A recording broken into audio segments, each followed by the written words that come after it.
Hello and welcome to the All in Football Fantasy Premier League podcast show YouTube channel. It's episode 12.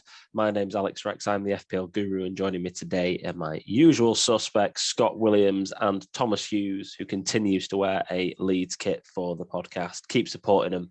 Hopefully they will stay up for you, Tommy. This week, we have got your questions as usual. We've got our game week reviews after a dramatic game week where there was so many goals. I'm pretty sure only Norwich and Tottenham didn't score a goal this game week. Massive swings, Captain Salah's, or you didn't. And we've got all of this to discuss.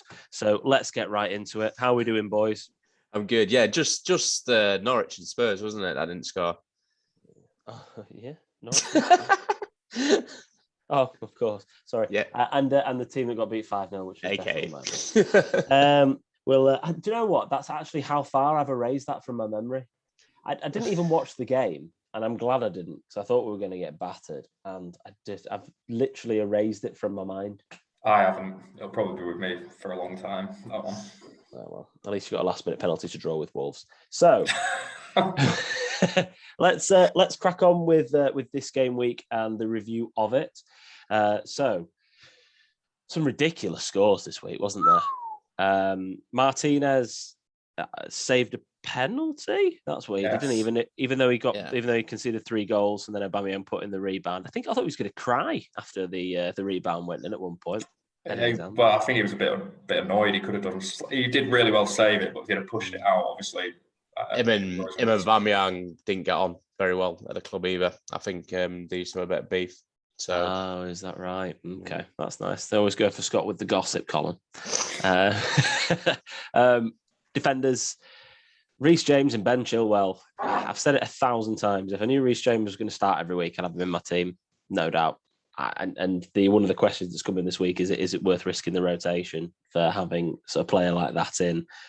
This season, it's been a no for him, has it, so far? Then Chilwell's played 3 games in a row, and he's got returns every single time. So crazy times. In a 7-0 win for Chelsea, Mason Mount gets a hat-trick and an assist. I don't know who. Well, no one saw that coming, surely. Everyone decided to gamble on Kai Havertz, who I think scored 4 goals since he started at Chelsea. But still, just the Mason Mount thing's crazy. 24 points is ridiculous. Cresswell standardly chips in with an assist. Taking set pieces for West Ham is obviously a really good thing for him. He always chips in with some good points every season. The usual Mo Salah. Do you know what it was? I thought Ronaldo's goal had counted, Scott. That's what it was. But yeah, Salah hat-trick and an assist.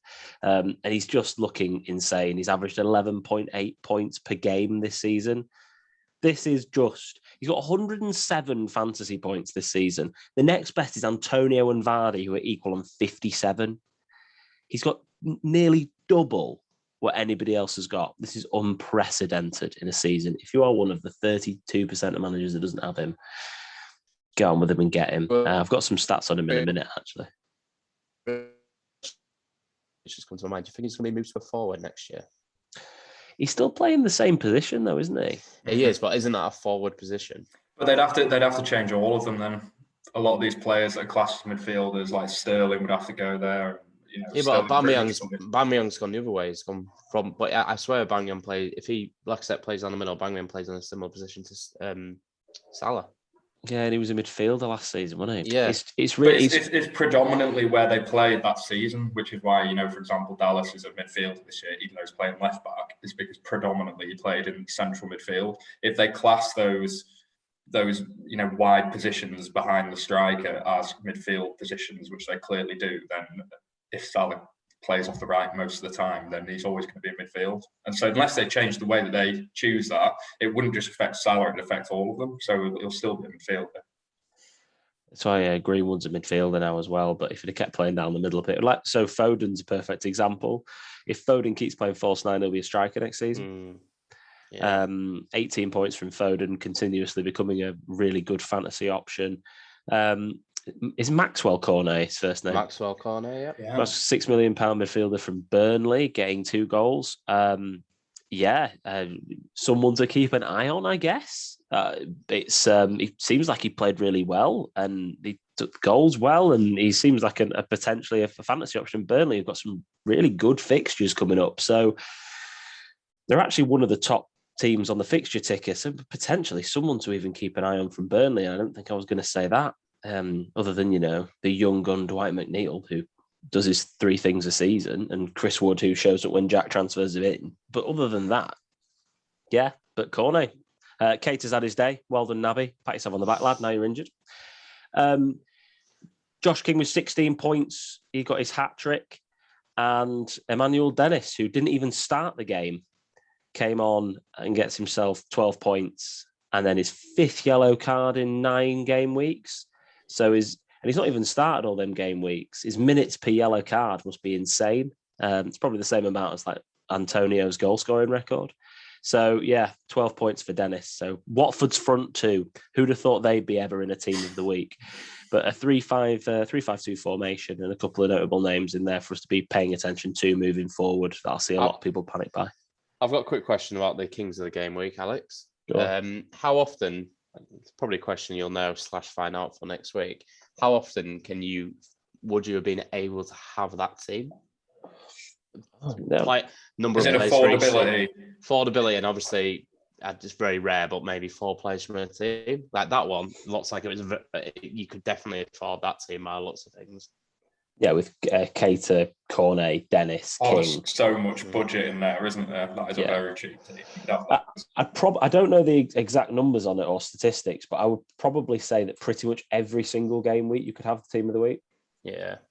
There's always somebody that seems to creep in, or 2 or 3 players seem to creep in that show really good value. It's look at that midfield. I don't even know how much Naby Keita is. I reckon that team on there comes in around 80 million. That must be dirt cheap. Yeah, well then you'll have your bench to fill up, but still at the same time, yeah, you'd have quite a few million in the bank with that. 169 points, and there's some other people in here by the way. I've got this extra screen up this time for podcast listeners. I don't normally do this, but I've got a list of the other players that have scored really good numbers, because Smith Rowe could be in there instead of Cornet at 5 points. Yeah, Keita 5 million, Smith Rowe 5.5 million, 13 points. Kovacic doing it again. Yeah, I've been one of the first to write off Kovacic this season, and then he's told me not to put him in. Well, I wouldn't. I still wouldn't. But he's got to be taken more seriously now. 11 points, 5.3 million. He's got 46 points this season, 5 more than Mason Mount, and 11 more than Phil Foden. And Callum Hudson-Odoi, 11 points. Jota, 11 points. There's been some really, really top scores come in this week from the midfield. So, yeah, we'll see what happens with this next week. Wanted to have a look at the ownership and the captaincy. So, out of the top 10,000 managers, Mo Salah was captained by 69.56% of them. Really? Yeah. That's low. I thought it would have been like 95% for them. Well, Kai Havertz was 11.4 and Vardy was 6.8. So they were predominantly the ones that really came in and made a difference in terms of the levels of people that were being captained. Antonio got 1% in there, etc. And then captaincy for the whole of the game, Salah was only 41.4%. And Vardy was technically 10%, but yeah, a little bit lower for the overall game, considering what was going on. But quite a few of the top managers in the world taking a gamble this week on Havertz or Vardy against Brentford, which was quite an interesting one. And looking at this is ownership for the whole of the Liverpool team for the top 10,000 managers in the UK, in the world. Wow. Mo Salah is owned by 9,977 of the top 10,000 managers teams. I would love to see those 23 other teams. Yeah. I mean, there's 23 teams out there that don't have Salah that are in the top 10K. That's ridiculous. But yeah, nearly 100% owned in the top 10,000 managers. I've never seen that before. They could have used all their chips or something like that. There's got to be a reason behind that. Surely. Or they're like Ben Crabtree, who won fantasy about 5 years ago, as an Everton fan who won't have a Liverpool player in his team. The Trent owners, 6,890 of them. Every single manager who has Trent in their team has Salah in their team in the top 10K. Just a fun stat. Thought I'd look at. because you know what? I love a stat. But every manager that's got Trent has also got Salah. Looking at looking at chips and usage so far. So we're looking at bench boost, free hit, and triple captaincy, of course. In terms of game week 9 usage, we saw 2.35% of managers in the top 10K and 2.11% overall use their wildcard. And we were one of those managers, the All In Football podcast team. And we will have a look at our team in a second. Looking at the All In Football podcast league, Gavin Webb, manager of the week. We'll click onto you in a minute, Gavin. You've taken a bigger lead at AJFC, 113 points, 645 points. I'm sitting here in second. Adrian Chippendale takes a big leap up to third. Jeff Belcher in fourth, and the podcast team in fifth. Tom Hughes, look at you. Good week, yeah. 7th place, big green arrow with 107 points. We're going in the right direction. Yeah, going in the right direction. Let's look at Gavin's team, shall we, for the team of the week. For podcast listeners, Tom, would you mind reading it out for them, please? Yep, sure. We've got Merrier in goal for a massive 2 points. Cancelo bringing in a huge 1 point, and Diaz alongside him with the 2. We've got Reece James with 13, Trent with 10, and Livramento with 9. So a lot of points across that back three. Salah captain. Obviously, anybody that's going to get a good score this week has Salah captain. And Waymo for 1, who's now injured, apparently. Townsend for 2, and Phil Foden. That's probably what pushed him up to the top of the league this week. And Antonio for 7. He also had, though, Hwang and Smith Rowe on the bench. Hwang for 8 points and Smith Rowe for 13. So imagine what that score would have been like if he'd have gone with those instead of, let's say, Cancelo or Waymo. That would have been insane. I looked at this team and I thought the Mbuemo versus Smith Rowe one must really sting, because that was definitely a debate when it comes down to picking this team, which is obviously a 12-point swing on that one. Don't get me wrong. I think it's probably Hwang against Livramento if he was going to start him or not. So he's probably a point up on that, because, dropping Diaz or Cancelo or obviously James and Trent. But yeah, could have been probably 125 points if he got those ones right. But I don't think he'll be too unhappy about the 113. And the team looks really good moving forward as well, which is annoying for me trying to catch him. So Raya's obviously there with Burnley's good run of fixtures, and Buemo's got that knock, but potentially still could be okay. Cancelo and Diaz both playing Crystal Palace next. James, if he starts, obviously is a good rotation player. Livramento, a fantastic backup. Trent isn't going to get dropped. Salah doing bits. Townsend's probably got 1 week left in him before their fixtures turn for Everton. Foden, obviously a solid a really good pick now. Is he becoming a must-have is one of the questions this week. Antonio continues to deliver, and I think of all the West Ham assets anyone's got, he's probably going to be the one to survive for most people throughout their tough fixture run. And then Ramsdale, great backup. Hwang, again, good backup. Smith Rowe, and then is he going to sort out the Lukaku issue this week? It's a nice problem to have, because he's got a transfer in the bank there, I can see. So he's got 2 free transfers and potentially 11.5 million to play with Lukaku to spread that across the team. So I am jealous of this right now that I'm looking at. But well done, Gavin. I will catch you at some point, I'm sure. Tom, 107 points. You Centurion, talk about your game week. Yeah, 107. I will say I took a -4 because I'd already made my sub, as I said on the last pod. I made my angry sub from Alonso to Chilwell, which paid off. But then I took a -4 to go from Lukaku to Vardy. Bloody hell, that was crap in the end. But anyway, Ramsdale in goal, 3 points. Chilwell, Trent, Livramento getting me big points at the back, and then Cancelo for 1. Rafinha, unfortunately, picking up a knock, only getting 1 point. Townsend on 2, and then Salah captain, and luckily Smith Rowe. And then, like I said, Vardy and Antonio up the top. So I'm not.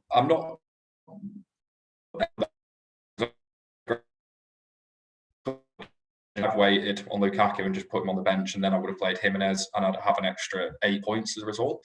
I know it's not a lot, but those decisions over the course of the season obviously can make a big impact.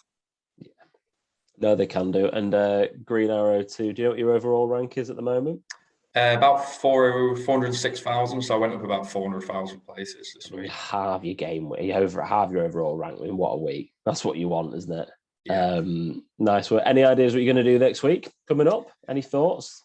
Probably going to take a -12 and get Foden, Mount, Gabriel Jesus. I honestly, I don't know. I've gone through 100 different things. I really want Phil Foden in, but I know I'll bring him in for a -4 and then Pep will just rest him. It's just classic, isn't it? So I don't know. I really don't know yet. I don't know. Let's see if we can confuse you a little bit more by the end of this podcast. Scott, 83 points, your game week. Yeah, a bit of a letdown, really. When you think you've done a good week and you look at everyone else. Green arrow there. Yeah, Sanchez was quite nice for 4 points, must admit, when he's shipped 4 goals in. Yeah, Livramento, Trent doing bits. Brandon Williams, annoyingly, third sub, sneaking on there for a -1, a little naughty boy. Rafinha, one of my trusted Leeds players. Salah, captain Ovs, Greenwood, Fanals, nightmare. Fanals is frustrating. Every time I watch him, he looks like he's going to score, and he never does. So frustrating because his statistics say that he should as well. Yes. He's an annoying player this season, actually, 4-0. He really is. Tony brought him in for Werner, 2 points. Vardy brought him in for Lukaku, 1 point. It's gone really well. Jimenez against the poor Leeds team, 5 points. And then that's pretty much it. Yeah, Shane Duffy getting dropped. Bad times. Yeah, tough one. Tough one, that. It really hurt. This week, going to sort the Alonso problem? What am I going to do this week, Alex? It's a good question, isn't it? Well, transfer Rafinha out, aren't you? Yeah, he's carrying that poor Leeds team, isn't he? Against Norwich, hopefully he'll play with one leg if he has to. Made a meal of that tackle, didn't he? Absolute assault, wasn't it? I got made out that he was on his deathbed, and then he's posted on Instagram an hour later. So it were a bad tackle, though. Granted. Yeah, I think Alonso. I might not.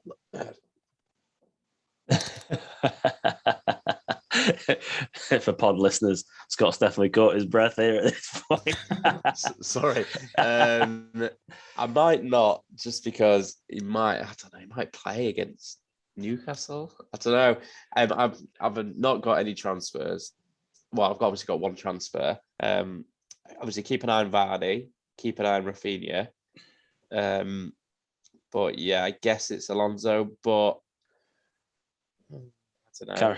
Check the Carabao Cup, I suppose, isn't it? Yeah. It's not Carabao anymore, is it? Is it? Yeah, it's just the EFL job. EFL. It's Carabao. Yeah. It's Carabao. Well, yeah, see, because he'll probably play this week, won't he? I'm guessing Chelsea is still in, so we'll see. I guess he has to come out, and I would love to put Reece James in. Yeah. Well, yeah. Reece James, man. It's just, when he gets a run and he's fit, he's just gonna. I think he'll score so many points. I just think he's a really, really good player. My other problem is Backman. At some point, he needs to go, doesn't he? At some point, it's that now he's tying up money because Foster's playing at 4 million. It's just like, this is so annoying that he got that injury and then Foster's kept his place. Anyway, little things like that they annoy, don't they? Yeah. For me, 87 points. A small red arrow. I lost 10,000 places this week. Went from like 114k to 125k. Sanchez in goal, 4 points. Trent and Rudiger, and then Cancelo with 1. Salah, Greenwood, Benrahma, Rafinha. What let down them 3 were Vardy, Antonio, and Tony. And Livramento sat on my bench as first sub with 9 points. I mean, he was never going to play over any of these other guys in the team, so it is what it is. But he's such a good player to have on your bench, such a strong asset. Manager of the Month is something that we featured on the podcast for the Podcast League to follow in the footsteps of Jack Elcroft and Sandy Hunja. We are looking at one more full game week left. I know the last game of the game week is on the 1st of the month, but that is included in Manager of the Month because it is within the game week that starts with the month of October, just so you know how Manager of the Month works. So this game week is the last game week of the month, and we've got Callum Burnett, who was Manager of the Week last week, a 2-time Manager of the Week winner for the podcast. He is 3 points clear of Steve Cousins, who's having a fantastic month this time, 210 points. Adrian Chippendale's put himself into contention. Gavin Webb has as well. There's only 11 points separating them and Dan Clark 1 point behind. There's me and you, Tom, 6th and 7th. So outside chance. I'm joint 10th as well. If that's you're joint 10th. Sorry, I missed you off the screen. Technically 11th, but 194 points as well. So you never know. I could also win it. It is close going into the last game week of the month. So very exciting times. You get a prize of a shout out. So it's worth a lot on this podcast. So yes, we will see. Maybe one day we'll get a sponsor and we can give away a prize. That would be great. I might just start printing t-shirts soon. Yeah, I think that's it. Massive ego maniac, just FPL guru on the back of my face. Why not? Let's do it. Injuries. Just had this conversation, didn't we? And suspensions. So I don't know who Pogba is. Some guy who got a red card at the weekend. He's suspended. Keita's injured. Milner's injured. But Vardy's got a knee injury, someone to watch out for. And Buemo's got a hamstring injury. And again, knees and hamstrings tend to be longer than 1 week. They're just so very, very important to keep an eye on those. Pinnock, Sterling, Danny Rose. But the other one, Broha for Southampton, ankle injury. He's come in and actually looked like a really good enabling option up front for Southampton. He was playing every week. He was scoring a couple of goals. It's 5 million. So someone to watch out for. Dennis is suspended. Marcel's got a calf injury and he's in a lot of teams. Rafinha, 70% chance of playing after that horrible tackle from Saiz. Tierney, I'm so surprised to see him on this list and he fell off my chair. Albrighton, again, he's going to be out. And then you've got some other names on here, Lukaku's, Werner's, who've got unknown return dates, Torres back in January, that sort of thing. So again, does that make Foden a better view? And Varane, thigh injury, 50% chance. Man United without Varane look horrendous. Look horrendous anyway.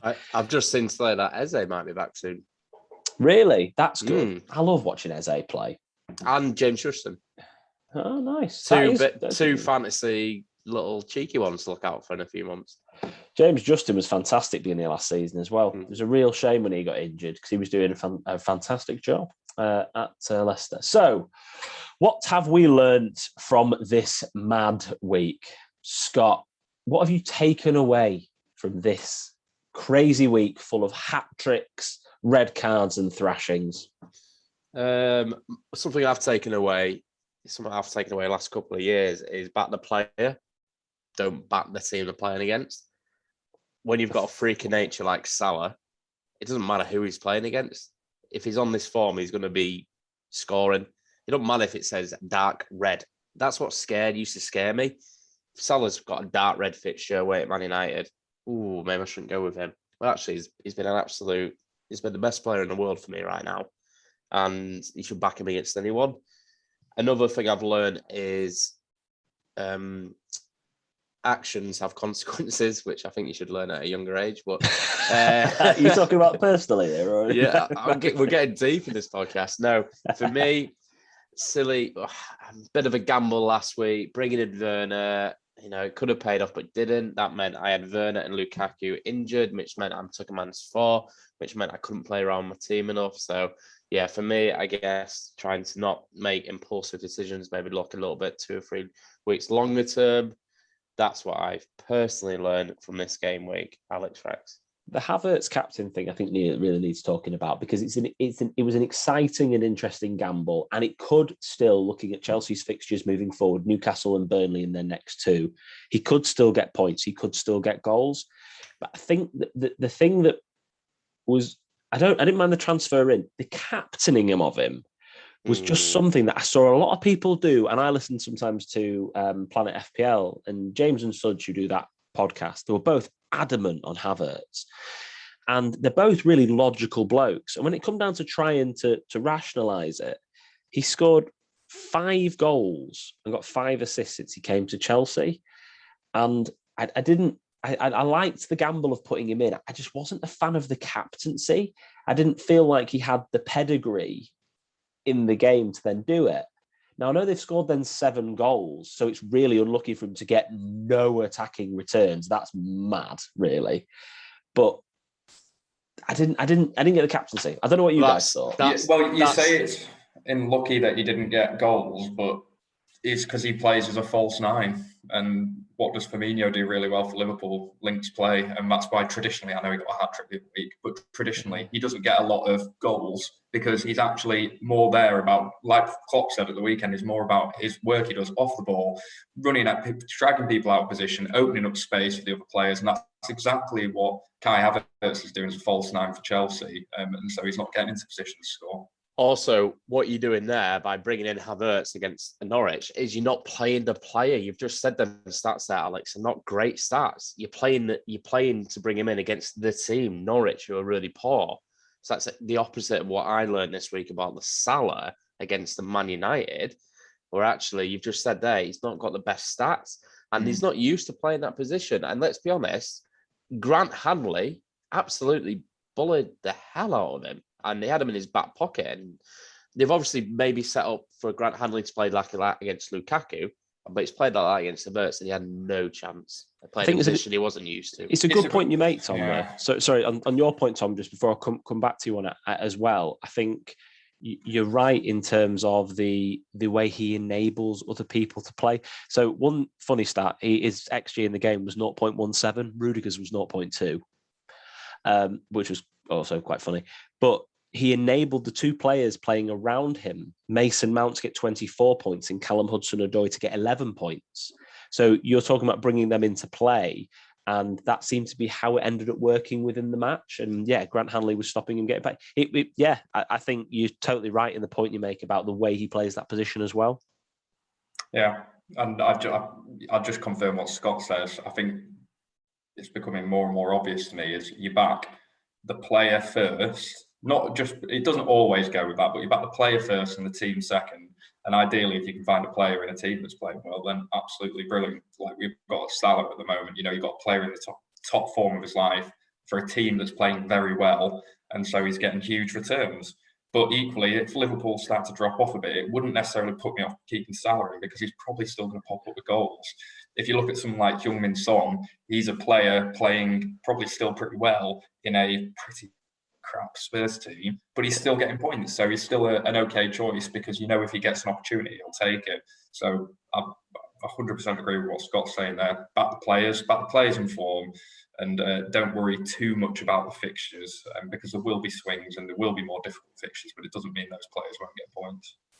Definitely, and the other two players to score heavily in that match around Kai Havertz were Reece James and Ben Chilwell. And the way that Chelsea were attacking is that front five of James, Chilwell, Mount, Hudson-Odoi and Havertz. I think, don't get me wrong, I still think Havertz is unlucky not to get an assist or something in that game in a 7-0 when he's playing in a false nine for Chelsea. But yeah, I just didn't see the... If you watch the game, though, he wasn't unlucky because he didn't get in positions and, have some loads of shots and have loads of opportunities. He just wasn't doing that, but he was playing the role. And it's the same as Firmino. People criticise him, but people like Klopp, the managers, the people that matter, love him because of the work that he does to enable those around him, like you said, to get into those positions to do it. All of Chelsea's attacks, Reece James coming in off the right and, chipping over the keeper, Chilwell coming in off the left and putting in the bottom corner. They're all... these central positions are creating space for them to attack in the wing areas, and that's why he wasn't getting returns. Yeah, definitely. Also, we need to discuss. Well, poor Norwich. We need to discuss the United-Liverpool situation in terms of the game. United look shambolic, and the next two games are Spurs and Man City. They're not red fixtures for Spurs and Man City. Don't get me wrong. I genuinely think Man United Spurs could be 5-5. Because I think they're both awful at defending.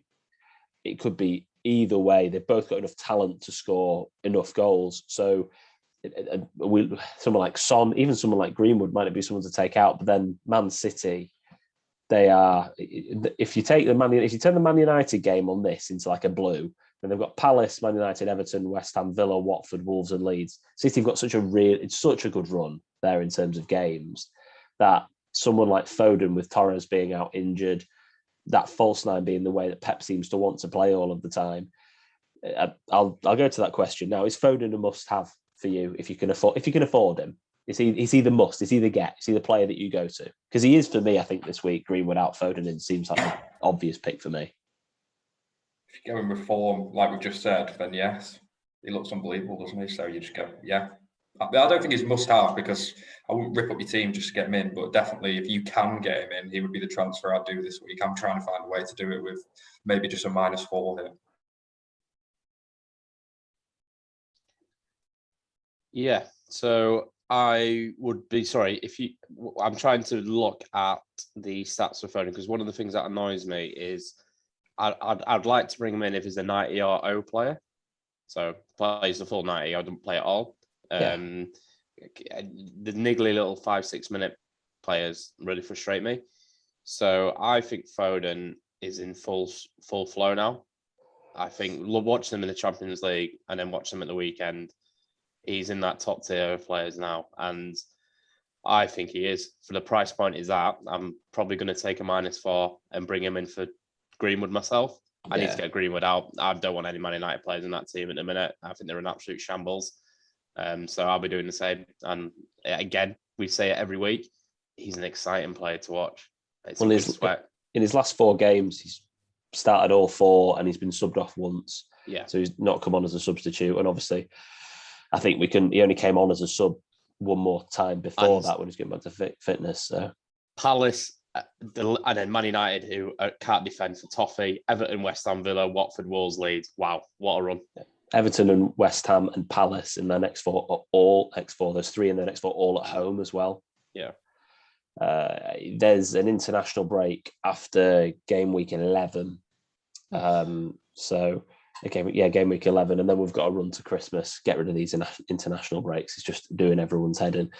I think my main takeaway from this game week is when you look at the form versus fixture debate, it's form first and then it's fixture in terms of picking your captaincy, and then it's in terms of long-term fixtures, in terms of picking a player for long-term, it's much more difficult. You need much more of a blend if you can do, but. Someone like Salah just breaks the mold, doesn't he? Ridiculous game week. Wanted to move on to forwards. So we've got so many injuries for strikers at this very moment in time. And it's what do we do now? Because we've gone from having this, you're going to have Lukaku or Ronaldo, aren't you? Or you might even have both. And they might score you loads of points. They're going to be top scorers this season, there's no doubt. Oh, well, you might have Kane. You can rotate him in as a backup. And if we have a look at the top scoring forwards in the game so far this season, we've got Jamie Vardy at top, level with Antonio, Jesus, St. Maximin, Ings, Dennis, Aubameyang, King, Tony, Mope, Juan Firmino, Jimenez, then Lukaku. What do we do about strikers? Boys, what's your plans? I'm trying to shift value out of my starting 3 up top so that I can move it into midfield. Who have you got at the moment, Tom? Who's up front for you? I had gone premium when I'd done my wild card. Premium in my eyes because I had Jimenez, Antonio, and at the time Lukaku. So I had the best part of 30 million.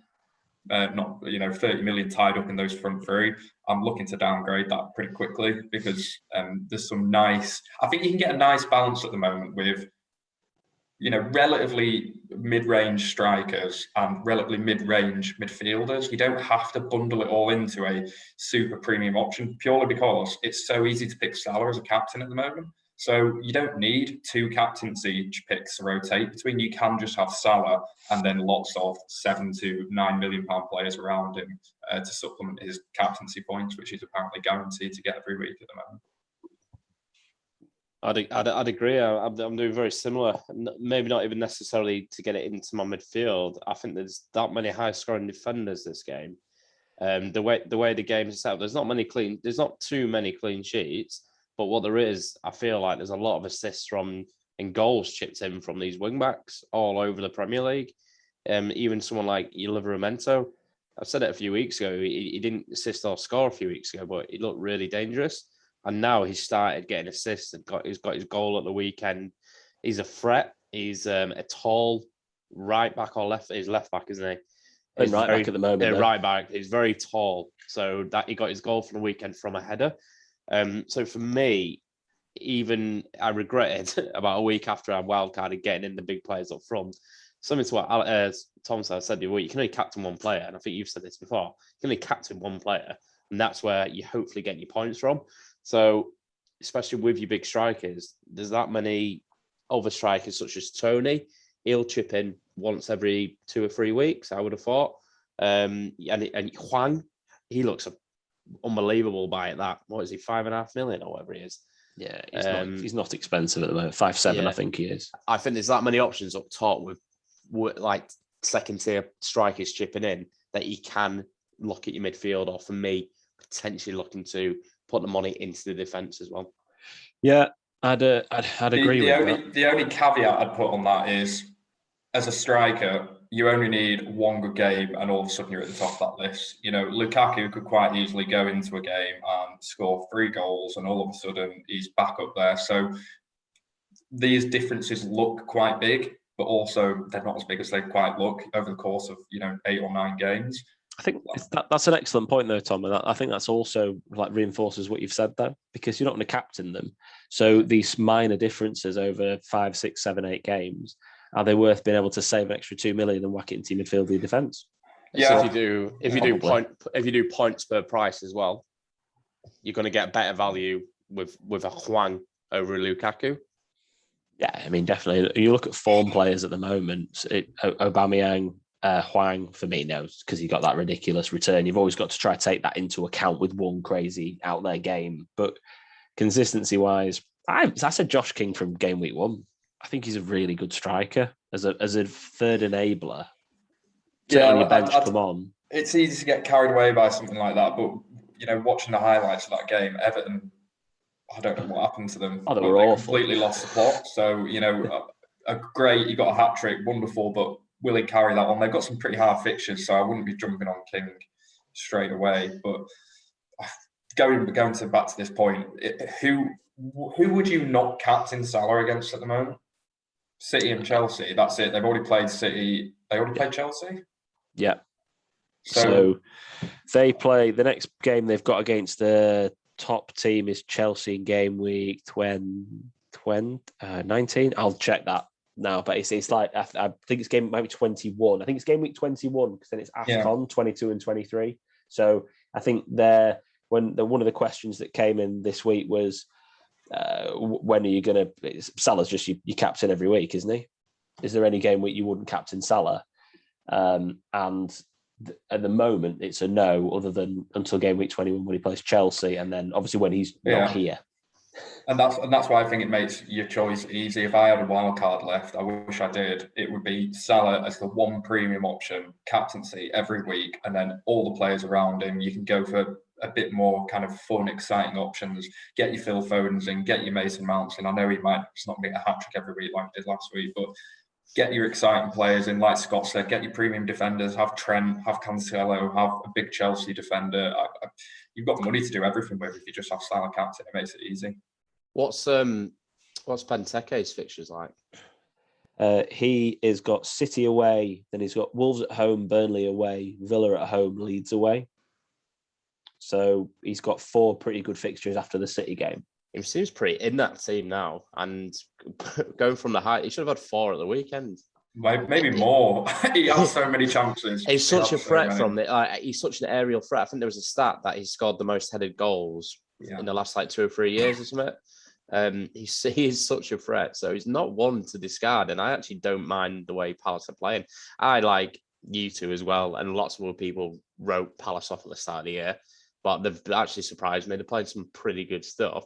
If they can get Eze back in as well, never know. Yeah. No. I think they've got that. Is it Elise as well as the other guy plays? Yep. He's a very good player. And yeah, I mean, at the moment, Benteke is underperforming on his XGI. He's got 2 goals, 1 assist, and he should have had 4 returns instead of 3.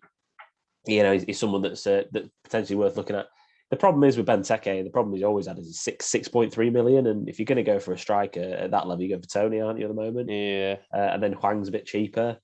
And he's returning more points. And Edouard as well. It seems to be somebody who might even get some points. But yeah, Hwang and Tony are the main 2 culprits.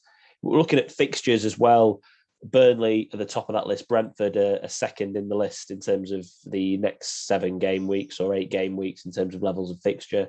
and quality. So Brentford, obviously your Tonys of this world, and it's Norwich, Man City, Liverpool, Leicester. Kelechi's back looking on form. He's now playing every week again. He just didn't play because you had him, Scott. That was it. Yeah, exactly right. So he's now 7 million, only 3.1% owned, and his form's 5.3 points per match within the last 30 days. So he's looking like an option as well, because Harvey Barnes hadn't delivered. Maddison looks better in behind the two, it has to be said.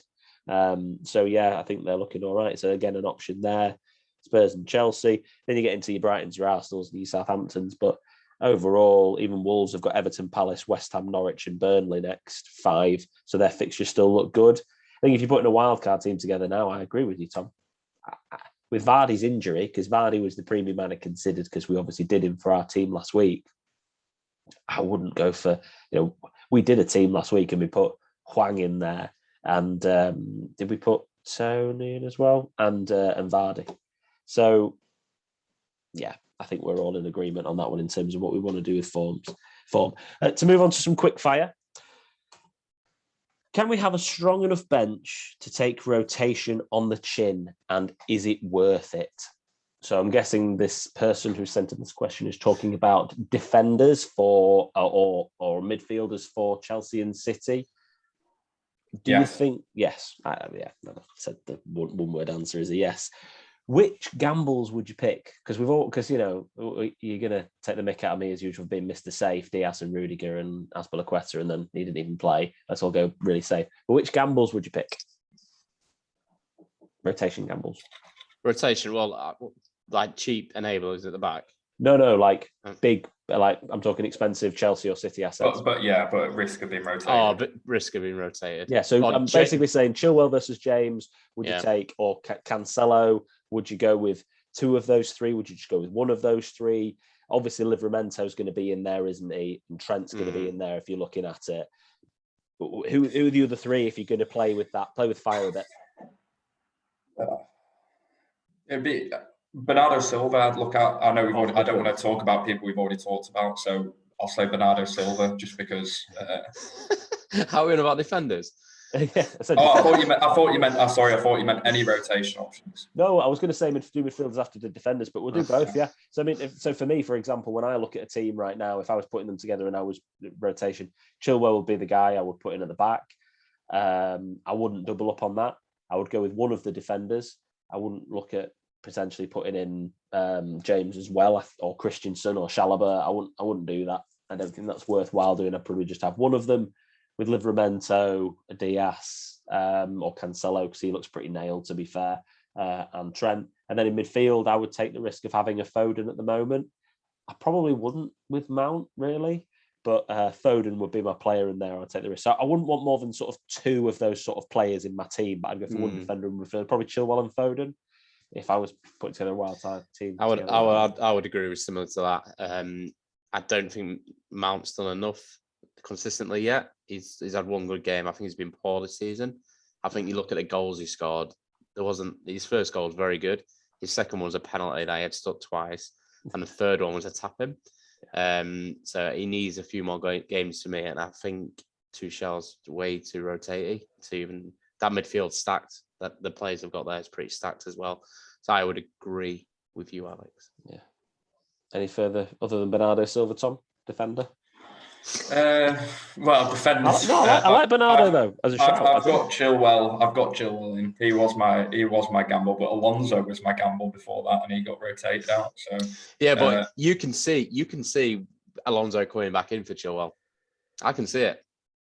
Yeah, I would agree with you. Apart from the fact that he's not even fit, definitely at some point he'll get sick of Chilwell and it'll go back to Alonso. Yeah, I wonder whether his thinking is, instead of changing every game so that it gets difficult for them to get used to the team, he's just thinking, I've got 2 very good options at left back. I give them each a run of 7 or 8 games, and then they rotate out for 7 or 8 games, so they get used to playing, get up to speed, they get a consistent run of games. It doesn't matter whether it's Premier League, Champions League, and then they come back out for 6 or 7 games, and that's how he keeps them happy. If that's what he's going for, then Chilwell's still got a few more games in him before he's rotated out again. That's what I'm thinking. We had a question come in for best 6.5 million or below midfielder for the next few game weeks. I'll put the fixtures up on the screen in front of us.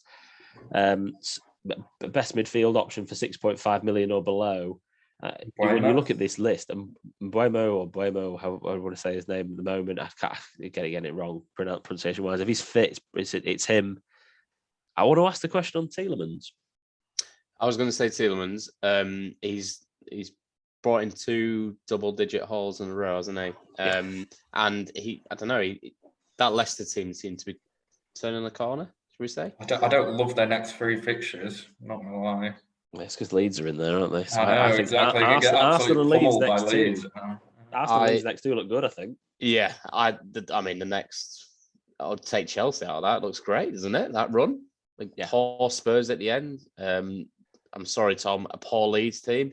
Arsenal, who are pretty leaky, and I quite like it. I think if you wanted a differential or an outside shout, someone like Tielemans is good to consider. Arsenal have got Leicester and Watford. Leicester still can't defend, but Leicester and Watford next to Smith Rowe looks solid, looks nailed in that team as well. But if you're not going to Buemo, then yeah, probably I like the Tielemans gamble and the. Where does? What about you mentioned? Is it Maxwell Cornet? Yeah, he's obviously Burnley. Cornet. I don't know how to say his name. Apologies, but Cornet. Let's go for that. Is he a midfielder? It's just he's 6 million. It's Brentford, who I'm not sure about in terms of picking a player to play against. Then Chelsea. He seemed to be really playing on the shoulder of Chris Wood last game, like just behind him, and his finishes were outrageously good. So I don't know. We do fantasy draft as well for anyone that does do that, and he's probably coming into my fantasy draft team this week because I think he's looked on the eye test, as we like to say, he's looked really good. But it's Burnley, isn't it? He's perfect for draft, isn't he? Yeah, because transfers are so precious in fantasy. Whereas draft, you can kind of go like, I'll have a week with him, and it's kind of a bit of a laugh when you've got that 5th midfielder. But yeah. To be honest, in that price range, anyway, everyone's a gamble. If they get your points, brilliant. I'm Smith Rowe for me, 5.3 when I bought him or something like that. He's done nothing, and then he had one good game week where he's got me 13 points. You're gonna get 5.5 to 6.5 midfielders that are going to do that. You're going to have 2 or 3 weeks where they're getting nothing, and then they randomly get a couple of goals, and you've got to accept that that's what's going to happen with those kind of players. Fair play, like that. Last few questions, but I thought this was a really good one, actually. Salah is a non-negotiable at the moment, which he is. Maybe Trent is another non-negotiable, potentially, if you're putting a team together, potentially. He's not in 34% of the top 10K management teams, but the other player. And I don't think there are any other non-negotiables, personally. I think that's a pretty easy question to answer. Yeah. But what I would say is if you were putting a team together right now, a wildcard team together right now, what other players would 100% be in that team? There's no doubt you would have them in that team. Foden would be in there for me at the moment just because of the things we've mentioned, Torres injury, his form. Yeah, you've got the risk, rotation risk, but we've said previously, if you've got 4 other playing midfielders, I'm not too worried. So Foden would definitely be in for me. And then I don't think it's about specific players. I think it's about specific teams. Yeah, one Chelsea defender, one City defender. Like you said, Trent is an obvious pick for me. In midfield, one of a City or Chelsea midfielder. So it would be Foden for me, but then you could have Mount if you wanted. And that would be it. I would say a couple of really cheap budget players to put in. Rafinha, I still think you need him in your team. He's the only one that looks like he's doing anything for Leeds other than Gelhardt, whatever his name is. Obviously, he's injured at the minute. See how he goes on. And then I would just say another one, Hwang. I think for his price, for a guy that's playing, and he looks frighteningly good, I must say. Him as well. And if you are doing a wildcard team, just get Ben Foster, and he's so cheap. And yeah. And just want to throw Livermento in. Oh, yeah. Definitely, yeah. He's obviously at his price point, yeah. I must admit, I love having Livermento as my second sub and constantly coming on. It is good. I do enjoy that. We're so I love him so much as a fantasy player this season. I can't tell you how much I love him. His name is His name is Tino Livramento, and I only found out he's just English the other day. I thought he was Italian. That's what's great about players like Livramento this year is you can have Foden and you can have Chilwell or Reece James, because if they don't play, you've got Livramento coming on. You're not panicking at all. So I think you've got the opportunity to go with some riskier options because of the ones that are definitely playing. You know what I love about Livramento so much is that he is the perfect amount of I don't care if I bench him or not. He's not like, oh, should I play him? Maybe I should. Oh no, wait a minute. Southampton are a bit rubbish, like generally, like defensively, normally. I know they've settled down well. They've kept a couple of clean sheets. One was against Man City. What a weird day. But still, he's that perfect amount of, he's my first sub. That's great. Oh, Cancelo's not played this week. Livramento's going to come on there and everything's fine. And it's just, he doesn't give me a decision every week when I'm going to play him or not. But he can come on for me and I love it. Something I've learned this year as well, already. I feel like we're like massively into the game, but we're not. Is not many teams, unless the top tier teams, keep clean sheets. Therefore, it's very important to look at defenders that are threatening, that look either they're going to get an assist bombing up from wing backs, or the frightening, or the threat from corners, such as Shea Duffy. I think because you're probably rarely going to keep clean sheets, your points are going to come from them getting an assist or getting a goal. I think that's quite important. For anyone that watched my wildcard video, I stuck out on Instagram, put it on YouTube as well, that when I look at defenders to put in my team, I look at the team's defensive stats first, and then I look at attacking output for individuals after. Because, yeah, like you say, unless there's no real outstanding team this season other than Liverpool, Man City and Chelsea, who are worth having defenders in for clean sheets. So actually, they're also the best for attacking outputs, which is why we're talking about big at the back so much. But yeah, I think that's a really good way of putting it. We've sort of put, I think there's probably 9 assets probably there or thereabouts in a wildcard team that we've just discussed that would be pretty much nailed in our teams. But non-negotiables, it's just Salah for me, and it's not just Salah, it's definitely Salah, and probably just Trent in terms of my non-negotiables. Players that are going to be in there. Are Everton assets dead and buried with current form, 2 losses in a row, and their up-and-coming fixtures of Wolves, Spurs, Man City, Brentford, Liverpool, Arsenal, Crystal Palace and Chelsea? Yep. Temporarily, yes. Temporarily, yes. I agree. And I think the lack of Decore was a massive reason for their complete meltdown against Watford. Yeah. He's so key to that team. Yeah. Can we ever really trust Arsenal? And I didn't make this question up. This question came in, by the way, and you know how much I love this. Can we ever really trust Arsenal? Arsenal players. This person who's written into us, I have 2 of them and I'm reluctant to play them. That's what I don't think it's about trusting Arsenal. That implies that I'm going to put 3 players in, but you can definitely have 1 or 2. Smith Rowe is in my starting lineup pretty much every week. It's like I said, you can't have £5 to £6 million players and expect them to get you 20 points every week. It's unrealistic. What you can expect is every 3 or 4 weeks they'll get you a 10-point haul. That's what you're going for with your Townsends, with your Smith Rowes, with all those kind of mid-priced options. So you don't have to be scared of playing them. You just have to accept they're not going to get you 10 points every week. Yeah, I don't think you can go defensively unless you go for maybe a really cheap Ramsdale just for, like saying, an enabler. I don't think you can go defensive. And the defence is, I know they kept 3 clean sheets. Then 3 clean sheets were against Norwich, Burnley, and Brighton. So they can't keep clean sheets. That's a fact. So don't go defensive. And I agree, Tom. It is a bit of it's like I took Saka out. He got 13 points. He's not done anything since. So they are very hot and cold, I would say. Arsenal's an easy choice for me, Saka or Smith Rowe, and don't go any further than that at the moment. Maybe if they get a good run of fixtures, Aubameyang, just because he's looking all right again. But at the moment, Smith Rowe or Saka. I must say, Aubameyang 7.296. He's doing all right, isn't he? Yeah, he's on decent form. He's definitely now within the remit of thinking about him, which is, after last season when he just let us all down, I'm just not sure if I can get there in. But the 2 seasons before then, the thing is, if let's just say last season didn't exist, right? And then Aubameyang had this run of form now after the 2 seasons before, I'd probably sub him in Like, that's how much you trust him. 24 goals or 22 goals each of those 2 seasons. But last season, it's amazing how much that influences your thinking. No, last season he let me down, even though the other 2 seasons before it was amazing.